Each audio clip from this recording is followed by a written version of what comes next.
Saudara-saudara, salah satu jalan spiritual selain ritu suci dan juga aksi adalah devosi. Devosi berarti penyembahan. Orang-orang dengan tipe spiritual devosional biasanya menyukai saat hening atau saat teduh. Ada banyak orang yang setiap pagi atau setiap malam memiliki kebiasaan bersaat teduh, baik itu pribadi maupun bersama dengan keluarga. Ada orang-orang yang rajin beribadah pagi, subuh-subuh misalnya. Nah, orang-orang yang seperti ini biasanya corak spiritualnya adalah devosional. Mereka gemar melakukan devosi. Karena dengan devosi mereka bisa merasakan hadirat Tuhan dengan lebih dekat. Orang-orang dengan tipe devosi seperti ini biasanya mengedepankan aspek emosional. Aspek emosional di sini bukan dalam arti temperamental ya, emosinan begitu, tapi emosional dalam arti perasaan atau afeksi. Dibantu dengan simbol-simbol Alkitab misalnya atau tanda salib misalnya, orang-orang semacam ini bisa melakukan penyembahan kepada Allah. Dengan membaca bagian-bagian dari ayat suci secara rutin tiap hari, dengan menyanyikan lagu-lagu yang teduh, dengan melantunkan doa-doa secara rutin, biasanya orang dengan tipe ini akan terbantu bertumbuh imannya. Makanya, orang-orang dengan tipe devosi menyukai kegiatan seperti retreat atau ibadah-ibadah yang sifatnya kontemplatif, meditatif. Ada juga orang-orang yang sengaja mencari waktu luang untuk datang ke gereja atau ke tempat-tempat yang khusus untuk berdoa seorang diri.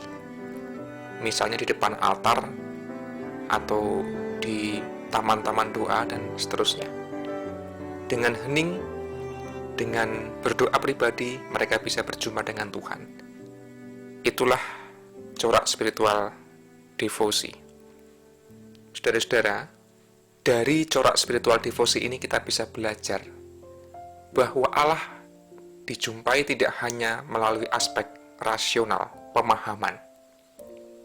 Biasanya pemahaman ini mendominasi gereja karena cenderung berusaha menjelaskan, cenderung mengedepankan pemahaman, cenderung mengedepankan logika. Dan yang seringkali dilupakan adalah bahwa Allah bisa dirasakan dan dialami tidak hanya lewat pemahaman, namun lewat perasaan, emosi. Bukankah kita terhanyut dengan lagu-lagu yang indah, dengan musik-musik yang syahdu, dengan kalimat-kalimat doa yang sederhana, namun menyentuh? Nah, aspek-aspek semacam inilah yang juga tidak kalah penting untuk disentuh dan dipelihara. Maka segala bentuk pelayanan di gereja mestinya juga menyentuh aspek emosional tanpa harus melupakan aspek rasional.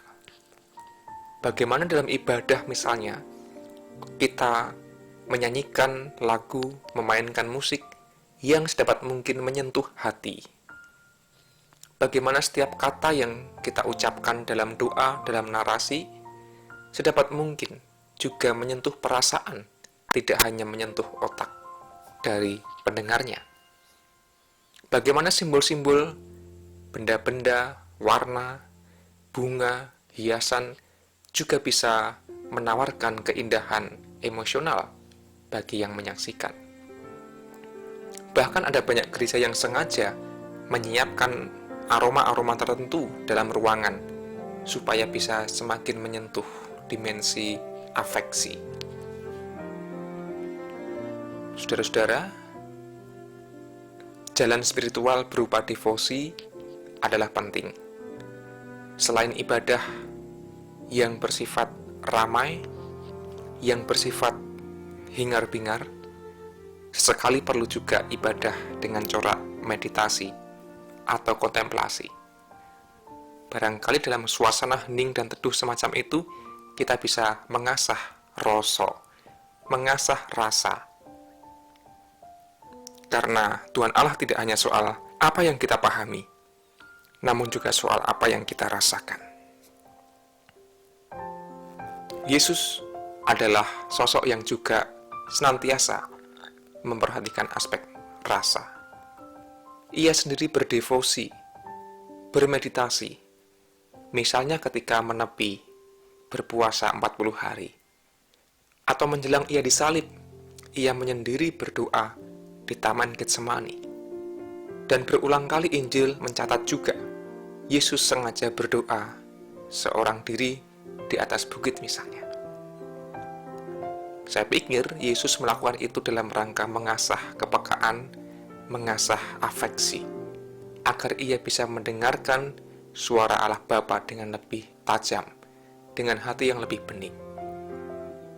Saudara-saudara, dunia kita sudah terlalu hingar-bingar dengan berbagai macam polemik, kemelut, dan kadang-kadang yang dibutuhkan di zaman sekarang adalah hati yang bening, hati yang teduh, manah engkang menep. Hanya dalam suasana hening dan tenang itulah biasanya kita meraih kebijaksanaan. Setiap hari kita dicekoki dengan berbagai informasi di berbagai media sosial misalnya. Kita menjumpai banyak orang, kita sibuk bekerja, kita sibuk beraktivitas dimanapun kita berada.